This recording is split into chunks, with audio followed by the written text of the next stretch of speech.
पुष्पेंद्र कुलकर्णी जी को सुनने का मौका मिलेगा।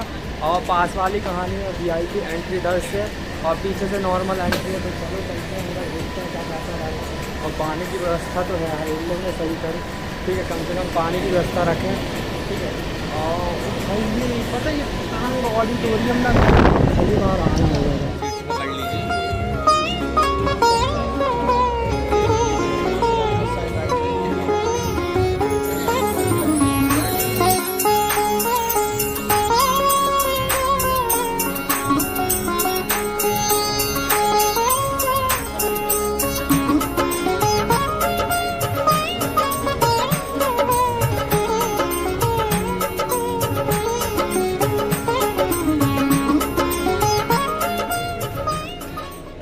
यार पुष्पेंद्र कुलकर्णी जी का आगमन हो रहा है और मैंने सोचा नहीं था कि भाई पहली बार एक तो तरंग ऑडिटोरियम आना हुआ और मैंने खुद पहली बार सोचा नहीं था कि इतनी भीड़ भी होगी। देख रहे हो, देखो इधर से देखो उधर तो गजब की भीड़ है और आज उनको सुनने का मौका भी मिलेगा और बहुत सारे लोग पीछे देख भी रहे हैं। तो भाई ये रहता है ब्लॉगिंग करते ना जब ऐसा होती है, तो भाई आज पुष्पेंद्र कुलकर्णी जी को सुनने का मौका मिलेगा जो कि RSS के बहुत बड़े वक्ता है और अच्छी खासी भीड़ है, लोग आते ही जा रहे हैं, उनका भी हमें बहुत बेसब्री से इंतजार है। तो चलो चलते हैं।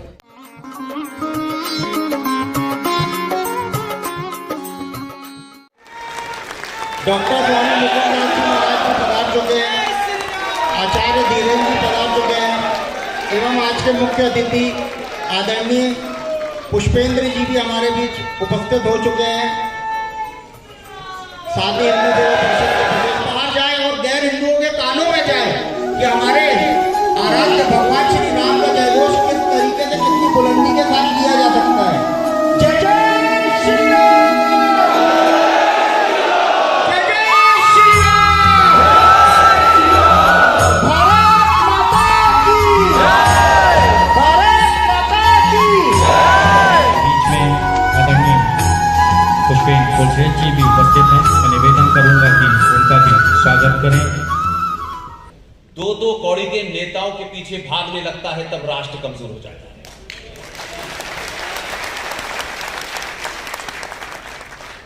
जब समाज और राष्ट्र ये मान लेता है कि जो उच्च पद पर बैठा है वही ज्ञानी है, तो समाज सड़ चुका है, ये समझ।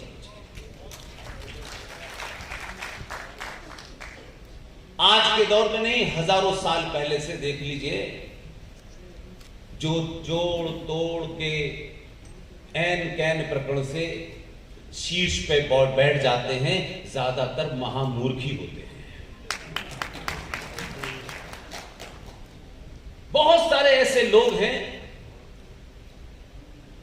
जो अपना काम जिस समय उन्हें मिला वो अगले 100 साल के लिए करके गए, समाज ने कभी उनकी चर्चा तक नहीं की।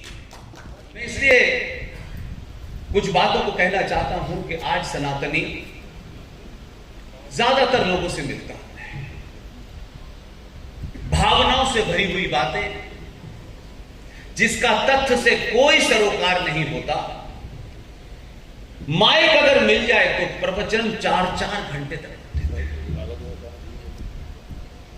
कोई आदमी ये नहीं कहता कि ये मेरी गलती थी, ये मुझे करना था, मैंने नहीं किया। वो ये समझता है कि मैं तो संपूर्ण हूं, बाकी सब जिम्मेदार हैं। इसलिए जो लोग मठ में बैठे हैं, जिनका बौना कद हो रहा था, जिनकी ठेकेदारी पे सवाल खड़ा हो सकता था, वो किताबी मार्केट से गायब थे। लेकिन किताब गायब होने से हम जैसे लोग तो गायब नहीं हुए। इसलिए B.R. अंबेडकर ने अपनी किताब में लिखा है कि भारत का विभाजन मजहब के नाम पे हुआ था। जब तक भारत की धरती पे एक भी मुसलमान है तब तक ये विभाजन अधूरा है। बड़े बड़े शेर हैं आजकल तो ब्लैक कैट में घूमते हैं, हिम्मत आज भी नहीं है कि ये बात को रिपीट कर सकें, क्योंकि दलाली और दुकानदारी चलानी है। किसी में हिम्मत नहीं है, ये आज भी कहने की हिम्मत है। प्रवचन 5-5 घंटे के सुन लीजिए, क्योंकि भ्रमित करना है। इसलिए आप को दुनिया में जितना भी ज्ञान आपने दिया, सिर्फ एक मूल बीमारी है सनातन की। आपको इस पूरी प्रक्रिया में 15 प्रांतीय असेंबली से जब वोट आ गए तो उन्हें गिनने का और नए अध्यक्ष के चुनाव की घोषणा करने का अधिकार दिया गया। 15 वोट में से एक वोट इनवैलिड हुआ, 14 में से 2 वोट पट्टाभी सीतारमन को और एक और कोई साहब खड़े हुए थे उनको मिला, और 12 वोट सरदार पटेल को मिले। लेकिन फिर भी ये मैं नहीं लिख रहा हूं, उस पूरे प्रोसीडिंग को जिनकी देख रेख में यह हो रहा था, उनसे बड़ा मैं राष्ट्रवादी नहीं मानता किसी को। कांग्रेस में थे, वो ये जानते थे कि परिस्थितियां ऐसी नहीं है कि मैं सब कुछ कहूं, लेकिन अपने जाने से पहले उन्होंने खुद किताब लिखी है। यह भी नहीं कि किसी तीसरे ने सुन के किताब लिखी है, लेकिन इस पार्टी के लोगों ने उस किताब को गवर्नमेंट ऑफ इंडिया पब्लिकेशन ने छापी, छप तो गई लेकिन आप तक और मुझ तक न पहुंचे, इसलिए मार्केट से गायब, दूर दूर तक वो किताब नहीं मिली। लेकिन जब हमको पता चली, इसलिए मैंने शुरू में कहा, आज आपको किसी सनातनी को यह शिकायत करने का हक नहीं है कि यह हमें नहीं पता। सब कुछ थाली में सजाकर, यह जानते हुए कि आप बहुत बिजी हैं और हम बेरोजगार हैं, आप तक पहुंचाने की जिम्मेदारी हमारी है। आचार्य जेबी कृपलानी साहब को उस प्रोसीडिंग का अध्यक्ष बनाया गया। तो ये रिजल्ट की सारी घोषणा, इसके बारे में चर्चा तो बहुत होती थी कि पटेल को 12 वोट मिले हैं, लेकिन ये सोर्स कहां है? तब आचार्य जेबी कृपलानी की किताब Gandhi, his life and thoughts, बड़ी मुश्किल से हरियाणा में एक बहुत अच्छे दोस्त हैं, उनके पास पीडीएफ थी, और फिर उस कॉपी को फोटो स्टेट कराया, और कम से कम इन 10 सालों में 200 सभाओं में उसका नाम लिया। तो पब्लिशर को ये लगा कि सरकार छापे न छापे, एक प्राइवेट पब्लिशर ने ये किताब छाप दी है, आप उसे देख सकते हैं। ब्राह्मण हूं, मैं ठाकुर हूं, मैं बनिया हूं, मैं दलित हूं, मैं बैकवर्ड हूं, ये सोच के ही आपने बैठ दिया। मेरे 2 ब्राह्मण मंत्री नहीं बने तो ये बहुत बुरा प्रधानमंत्री है, 2 ठाकुर नहीं मिले तो ठाकुर साहब नाराज हैं, तो वो आगे तो कुछ कर नहीं सकते, पीछे खेली कर रहे हैं। कोई बड़े से बड़ा आदमी आ जाए, बड़े आदमी की हमारी संस्कृति में इज्जत करनी चाहिए, झूठ बोले तो मन से उतार देना चाहिए, डरिएगा मत।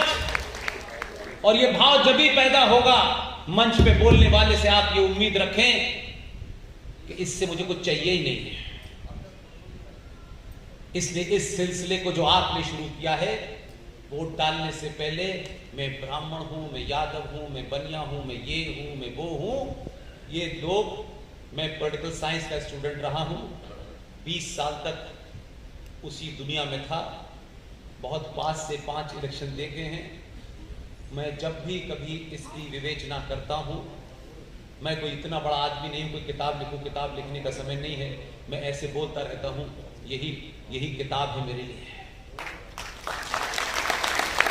जब भी इसकी सही पॉलिटिकल कमेंट्री होगी, अगर ईमानदार लोग होंगे, जो मुझे दिखते नहीं हैं, जिन्होंने 2014 में ईमानदारी से भारत की पत्रकारिता में किसी ने इसका विश्लेषण नहीं किया, इसलिए वो यहां आए थे टाई पहन करके। आप उनसे नाराज हो सकते हैं, उनको गाली दे सकते हैं कि उन्होंने आपको गुलाम बनाया, ये आपका राइट है, लेकिन उसी देश के सबसे बड़े अखबार ने 2014 की जीत के बारे में जो लिखा, हिंदुस्तान का घटिया से घटिया पेपर, जो बहुत सारे लोग अपने संगठनों के भी निकालते हैं, उनकी भी औकात नहीं थी कि सही बात लिखते।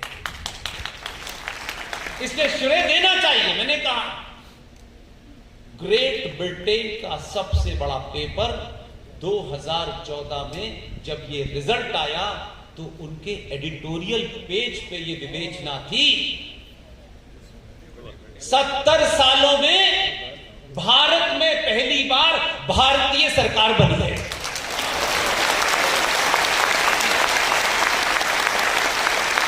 क्या बात है। आपने किसी पेपर में लिखा, किसी टेलीविजन पे देखा? नहीं, चाटुकार दलाल है यहां एक से एक बड़ा। हम लिख देंगे तो ये बड़े हो जाएंगे। इसने उनको अपनी औकात पे ला दिया है, वो बात ही नहीं करता। माइक लेके कभी दीवार में सर मारते हैं, कभी कहीं सर मारते हैं, कभी बकरे की बाइट ले रहे हैं, कभी गाय की बाइट ले रहे हैं, ऐसा करते हैं। ये समझते थे कि यही किसी को बड़ा करेंगे। उसने संवाद की शैली स्थापित की। तो यार साथियों, करते हैं आज का व्लॉग समाप्त। जितने भी लोग इस व्लॉग को देख रहे थे प्लीज़ शेयर करना और हमारे हिंदुत्व को, हमारे हिंदुत्व के प्रति लोगों की आस्था और जागे। इसको जितना ज़्यादा हो सके शेयर करो, इस वीडियो को कमेंट करो, लाइक करो और जितना ज़्यादा से ज़्यादा हो सके इस वीडियो को ज़रूर शेयर करना। चलो मिलते हैं ऐसे ही नेक्स्ट व्लॉग में। जय माता की, जय सिया राम।